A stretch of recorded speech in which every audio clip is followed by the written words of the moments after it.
আমাকে না জিজ্ঞেস করে আপনার চ্যানেলের যিনি নবান্নতে আছে তাকে জিজ্ঞেস করতে বলুন না, যার আশ্রয় প্রশ্রয় আছে। এটা হচ্ছে আমরা এখানে হিন্দুরা ঐক্যবদ্ধ হচ্ছি না বলে।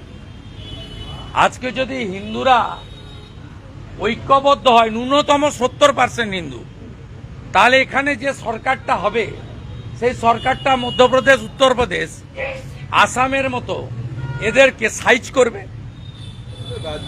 এটা করতে গেলে হিন্দুদের এক হতে হবে। আপনি যে কথাটা বলছেন, ভাবছেন, শুধু ঘরে বসে সোশ্যাল মিডিয়া পোস্ট করলে, কমেন্ট করলে এদের সরানো যাবে না। আমি নন্দীগ্রামে 65% হিন্দুকে এক করে এই মহিলাকে হারিয়েছি, যিনি রাজ্যের একমাত্র অযোগ্য। 11 কোটি লোকের কেউ অযোগ্য নয়, এই একমাত্র অযোগ্য। হিন্দুরা যদি ঐক্যবদ্ধ হয় তাহলে এ সব কিছুর নিষ্পত্তি হতে পারে।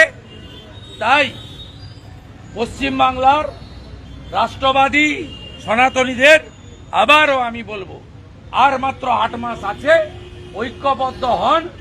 হারিয়ে দেন একে, সব ঠিক হয়ে যাবে।